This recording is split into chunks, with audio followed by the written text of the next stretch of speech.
Hello, my dear friends. Today we're going to look at a very interesting, instructive, and I would even say fundamental document.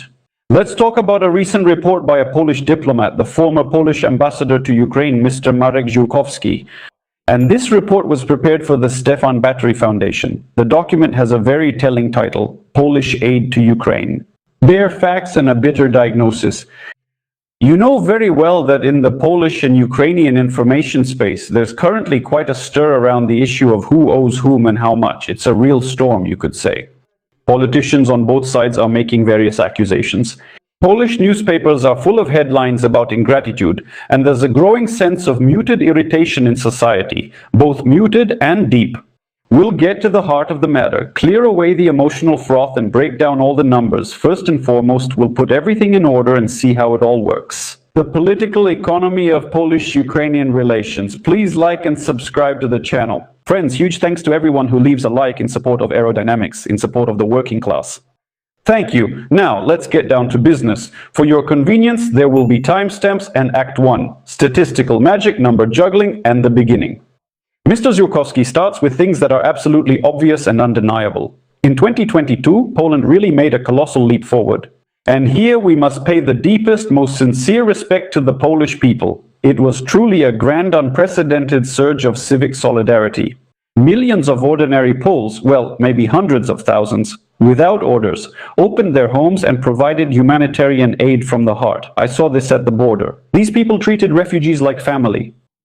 It was a sincere impulse from ordinary people, and it will remain in history forever. Yes, and the state institutions also did their part in the initial stage. They adopted a special statute quite quickly and turned the country into the main logistics hub. The Polish people have every right to be proud of that period, but let's continue reading the report. The author asks a logical question. Why did Poland suddenly become the absolute world leader in aid, ahead of everyone else in the official rhetoric? And why does it roll out some very peculiar government math? Yes, dear friends, the outrage is completely justified.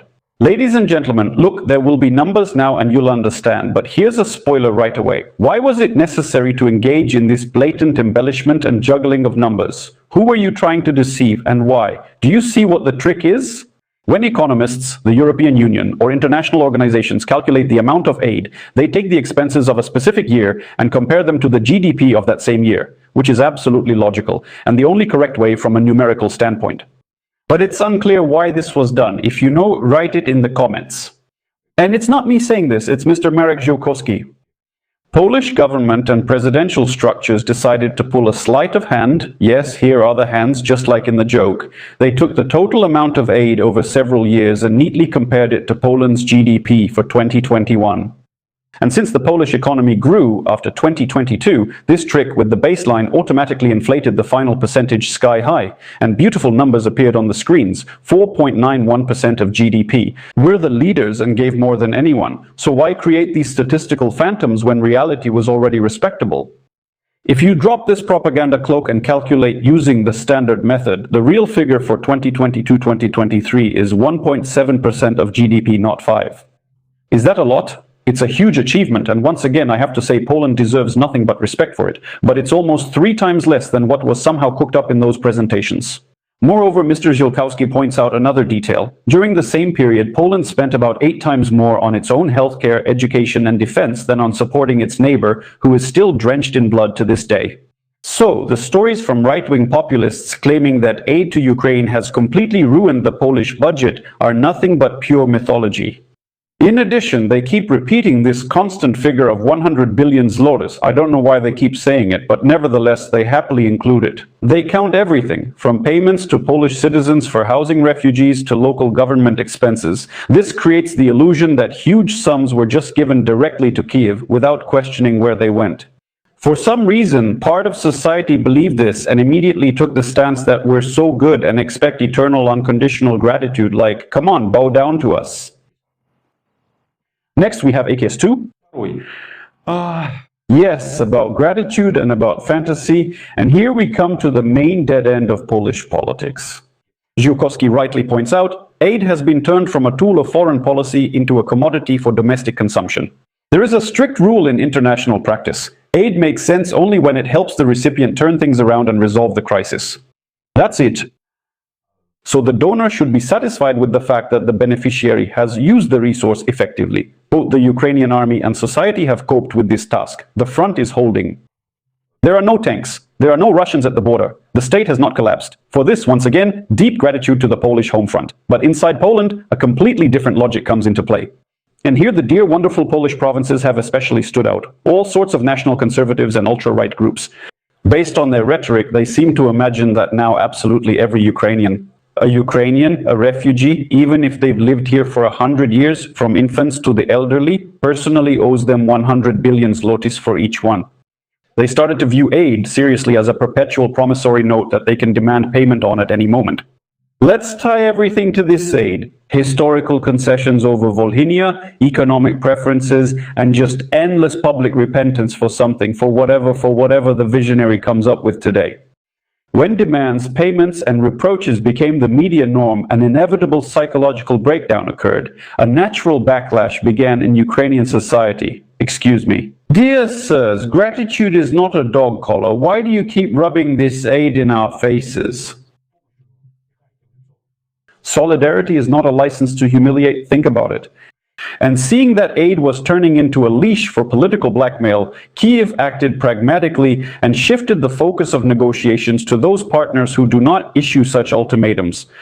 And as a result, Poland did spend significant resources in 2022, but by 2026, it ended up at the bottom of the top 20. That's how it is. One of the donors voluntarily dropped out of the pool of key players who provide the most help and make the decisions. But you have to agree, and this is already confirmed by the numbers, Poland's aid has dropped 15-fold over the past 2 years. Okay, if you don't want to help, you'll have to deal with the Russians on your own. Well, if and when it ever comes to that, God forbid. And yet the Polish elites have forgotten another simple thing. After 1989, Poland itself relied on large-scale Western aid for decades. The West invested billions in its infrastructure, institutions, and environment, but I don't recall anyone there demanding that Poles get down on their knees and swear eternal love every day. Warsaw was only required to build a functioning economy. Poland did that and did it successfully. Well done. But is anyone mocking you for this, dear Poles? Please tell us. So, part 3, where is the money hidden? Let's examine what Polish right-wing politicians avoid, the financial and economic balance. It's easier to just claim you owe us 100 billion zlotys. Because the fairy tales about pure unprofitable charity actually fall apart when we look at the numbers. The military-industrial complex. So, in 2022, Poland genuinely handed over free of charge T-72 tank Scrab howitzers and parent systems worth 16.5 billion zlotys, right? Moreover, 90% was transferred in the first 2 years. That was a big support at a rather critical moment, but after that it became purely a commercial calculation. Poland launched commercial arms exports. In 2024 alone, the export of the Polish defense industry reached a record figure of 3.14 billion euros. Because of this, 80% of the sales went to the Ukrainian market. In total, over 2022 to 2024, Poland sold weapons worth more than 6 billion euros. In the entire 25-year history of Polish arms trade, Polish defense factories have never seen such astronomical profits. But the right-wing populists at rallies don't care about that. Oh Lord, who cares? We're breaking records here selling military hardware. Next, refugees as a driver of Poland's GDP. The second colossal myth, Zajokowski writes, we support and feed them, right? Let's move on to the numbers regarding refugees as well. Ukrainian refugees could live on welfare, do nothing, get free apartments, and even Lamborghinis, and travel abroad 10 times.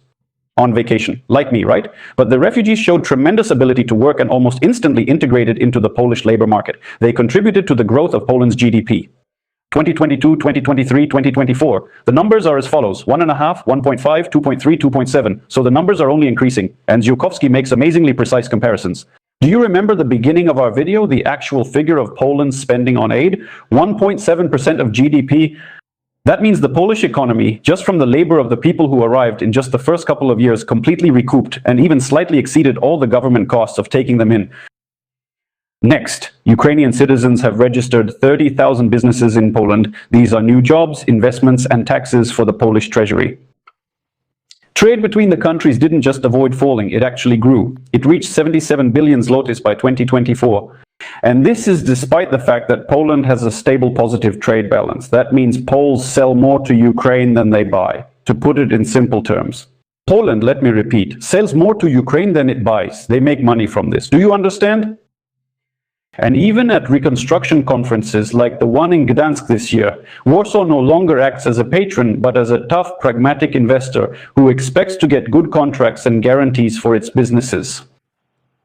That's what Mr. Mark Zolkowski writes. Can you imagine? Wow, I think he should have his citizenship taken away for saying things like that. Write in the comments what you think. Summing up Marek's research, we can draw a very sober conclusion. The Polish people deserve enormous, undeniable credit and gratitude for saving hundreds of thousands, I'm not afraid to say it, lives in 2022. But the attempts by certain politicians to turn this noble impulse into endless financial and political blackmail, to inflate the numbers for propaganda purposes, and to demand 100 billion zlotys from each person who arrived, this is just an absolutely foolish and dead-end path. The question of who should be grateful to whom is foolish and harmful by its very nature. This is a classic example of how a truly mutually beneficial alliance is being destroyed for the sake of some damn campaign expediency. Poland provided tremendous assistance and secured its borders. Ukraine built and preserved its statehood and gave a powerful boost to the Polish economy, the Polish defense industry, and possibly even Polish demographics, although we can't assess that in the long term right now.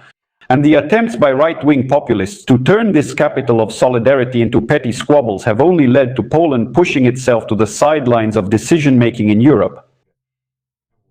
And the new trendy Polish slogan is, "The less help for Ukraine, the better." Mr. Zolkowski quite rightly calls this a strategic scandal and a failure of foreign policy. This is a harsh but entirely inevitable reality of life. Write in the comments what you think. I think, well, you get it. I basically agree with Marek.